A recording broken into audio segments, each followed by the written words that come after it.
Je ne sais pas si vous vous rendez compte, mais on n'arrête pas de se faire niquer notre carte d'identité et notre passeport sur tous les sites. Il faut l'uploader partout en permanence. Et en fait, ces derniers jours-là, j'ai vu que bientôt il faudra mettre notre carte d'identité pour accéder aux réseaux sociaux et tout ça, etc. Bon, moi en fait, c'est plus possible quoi. J'en ai vraiment marre. Ça commence à me gonfler. Déjà qu'on me prenne ma carte d'identité, mon numéro de téléphone pour me faire appeler partout. Je suis arrivé à un stade où en fait j'ai même bloqué sur mon téléphone. Plus personne peut m'appeler parce que sinon j'ai des pubs de partout. Et j'ai dit à ma femme de faire la même chose il y a quelques jours. Et elle m'a dit mais c'est incroyable. En fait, on est vachement calme une fois qu'on a bloqué tout le monde. C'est horrible les amis et j'ai envie de vous parler de ça pendant ce daily. Bon, la chaîne secrète, j'espère que vous allez bien les amis, je suis désolé, hier, j'ai pas pu faire de vlog parce que j'ai eu mal de tête. Alors pour ceux qui ne savent pas, je fais des migraines, je m'appelle Guillaume, hein. Ça fait 15 ans que je suis dans la tech, vous êtes sur ma chaîne secondaire. Et j'ai décidé en fait de faire, mais tout simplement, de faire une chaîne secondaire comme ça, sur laquelle j'allais parler un petit peu de mon quotidien et tout ça, etc. On est 163 les amis, abonnez-vous.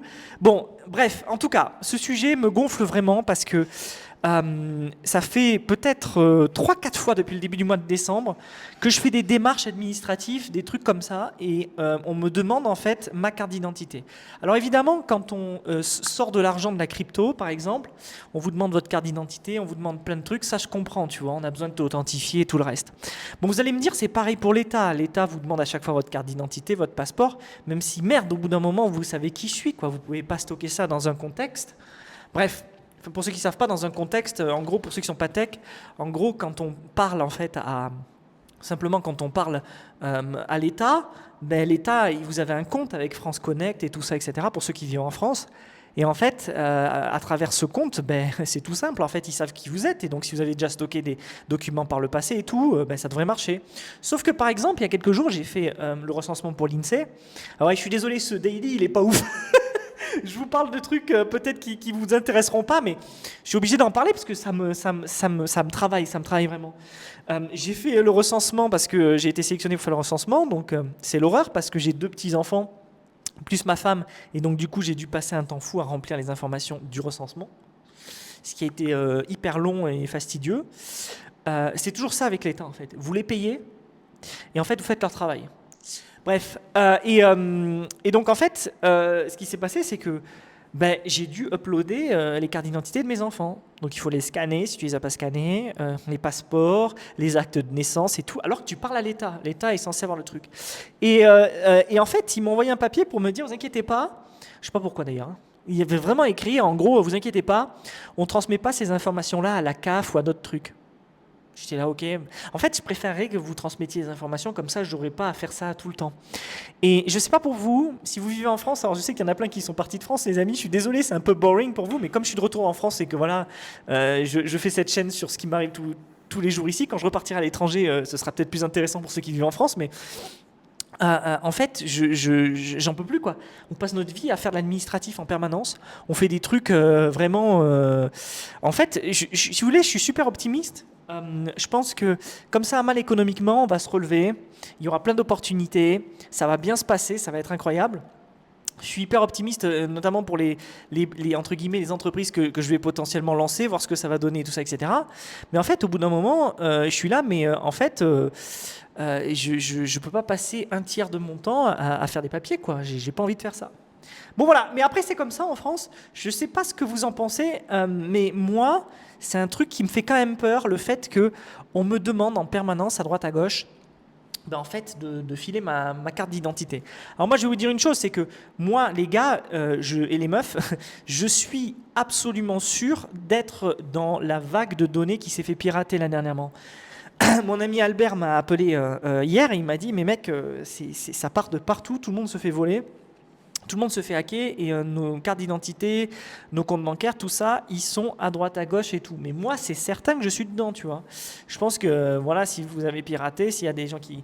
Vous allez certainement retrouver mon email ou des trucs comme ça, même si ça n'a pas d'intérêt, j'ai pas d'argent, mais... Mais ce que je veux dire par là, c'est que, en fait, je sais pas quoi faire. J'ai l'impression qu'on arrive dans 1984, pardon, de George Orwell, justement, il n'y a pas de 1985. Et en fait, on ne peut rien y faire, c'est-à-dire que bah, l'État va continuer de nous voler, de devenir de plus en plus intrusif comme ça.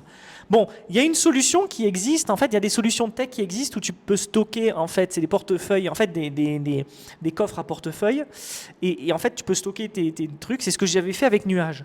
Bon, pour ceux qui suivent, Nuage, c'est ma solution cloud, que j'adore, qui est top, mais je vais pas la continuer, en fait. Je vais pas la continuer parce que je me rends compte d'une chose, c'est que les gens ils sont pas sérieux en ce qui concerne le cloud, et moi j'ai fait une solution sérieuse. C'est toute une histoire, on pourra en reparler si vous voulez.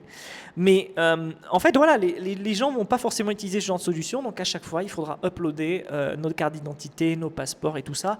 Et même si je suis dev, même si je sais tous les risques que j'encours et tout ça, ben je fais comme tout le monde, j'utilise Gmail, j'utilise Telegram ou WhatsApp pour le faire quoi.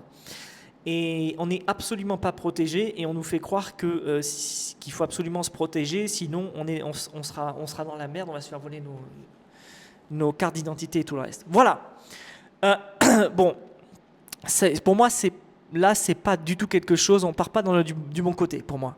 En ce qui concerne, si vous voulez mon avis, parce que je continue là-dessus, mais en ce qui concerne la carte d'identité et les réseaux sociaux, je pense déjà que c'est un coup d'épée dans l'eau. Il y aura toujours des solutions pour se connecter, que ce soit Starlink, VPN ou ce qu'on veut. Moi, c'est bien parce que j'ai les deux. Par exemple, j'ai Free et j'ai Starlink. J'ai la fibre Free et j'ai Starlink aussi à la maison. Mais en fait, ça montre un truc, ça montre la dérive totale en fait. La dérive totalitaire en fait. Je suis désolé de le dire, mais c'est vrai. On part dans une dérive totalitaire où on pense qu'on va pouvoir fliquer les gens et que ça va marcher en fait. Mais alors, ma femme par exemple, elle est totalement d'accord pour cette idée de mettre sa carte d'identité en ligne et pour accéder aux réseaux sociaux, parce qu'il y a eu trop d'abus et tout. Je suis d'accord, mais l'anonymat c'est quand même quelque chose d'hyper important, quoi. Par exemple, si je joue à Ark Raiders, je veux pas que mon adversaire il sache que c'est Guillaume Duhan qui joue à Ark Raiders, tu vois. J'ai un pseudo et puis voilà, c'est comme ça. Sinon, je mettrais Guillaume Duhan, tu vois, tu comprends. Et en fait, il y a plein de trucs comme ça qui se passent sur le web. Beaucoup de gens qui connaissent pas vraiment la tech en vrai, hein, la plupart. La majorité des gens connaissent pas la tech. Ils minimisent tout ça. Ils disent mais attendez, mais c'est pas grave, non, faisons pas tout un foin. Si, c'est très très grave en fait. C'est très grave parce que le jour où tu te fais usurper ton identité, le jour où quelqu'un t'endette alors que tu n'as jamais contracté de prêt, plein d'histoires comme ça, quelqu'un utilise ta carte pour passer un checkpoint, un aéroport ou etc., alors que le mec il a de la drogue, un truc comme ça et tout, c'est toi qui va tomber, et tu vas tomber de très haut. Et moi, j'en connais des gens qui se sont fait usurper l'identité, c'est une horreur. Parfois, certains, ils n'ont pas pu rouvrir de compte bancaire pendant 5 à 10 ans. Et alors ça, c'est que des cas que je connais. Googlez, allez voir sur Google le nombre de gens qui se sont retrouvés dans la merde, quoi, tu vois, à cause de ça. Et tout ça, c'est dû au fait que Internet, en fait, c'est quelque chose d'extrêmement poreux. On parle de cybersécurité, mais la vérité, c'est ceux qui le savent, hein. Les techs qui regardent cette vidéo, ils savent très bien que la cybersécurité, en fait, c'est quelque chose de subjectif. Nous, la plupart des gens s'imaginent que la cybersécurité, c'est un mur, quoi. Tu peux pas passer, c'est un truc de hacker, c'est un truc de fou. Que en fait, grâce à la cybersécurité, on est protégé de tout. Un audit cyber, on fait un audit cyber sur notre produit et c'est bon, on sait ce qu'il faut faire, on met des trucs en place et tout. Mon cul, les mecs, ils passent comme ils veulent. Et il y a, alors évidemment, des super hackers qui sont capables de hacker Stripe, de hacker Facebook, Notion et tout. Il y en a très peu. Mais il y en a, on peut quand même passer. Il n'y a pas de risque zéro, en fait. C'est ça qu'il faut comprendre. Et donc, à partir du moment où il n'y a pas de risque zéro, le moment où c'est toi qui mets ta carte d'identité en ligne, ben là, ça devient un problème, tu vois. Là, ça devient un problème. Je vous ai parlé de l'État, mais il y a aussi des institutions privées qui vous demandent votre carte d'identité. Et moi, je pense que c'est une très mauvaise chose, en fait, cette idée de demander la carte d'identité aux gens pour qu'ils puissent, en fait, avoir accès aux réseaux sociaux et tout ça, etc. C'est la porte ouverte, en fait. C'est une liberté qu'on perd. Peu importe ce que vous pensez, vous êtes obligé d'admettre que c'est une liberté qu'on perd. Nous perdons la liberté d'être anonyme sur Internet. Donc moi, je suis absolument contre. C'est évident.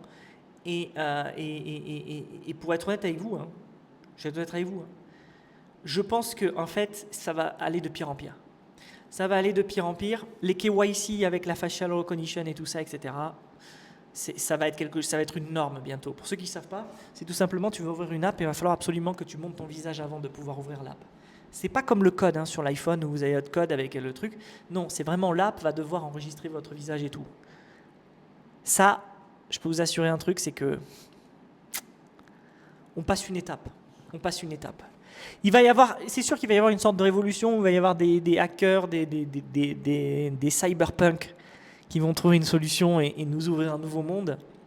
J'espère que ça n'arrivera jamais et potentiellement sur YouTube ou sur X, parce qu'à partir de ce moment-là, je peux vous assurer que les revenus YouTube et les revenus X vont s'effondrer pour la plupart des gens dont c'est le métier.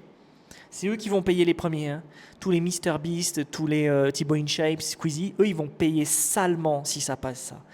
Parce qu'ils ont des audiences avec un âge très bas, 15-16 ans. D'accord ? C'est pas Robert au bout de votre rue qui a 60 ans qui regarde ça. D'accord ? Voilà. Je sais pas ce que vous en pensez les amis. En tout cas, je vous dis à demain. Si vous êtes restés jusqu'à la fin du live, mettez le mot banane. Et demain, je vais faire un daily et un live pizza, un petit live sympa pour l'apéro pizza. Allez, je vous dis à demain. Ciao!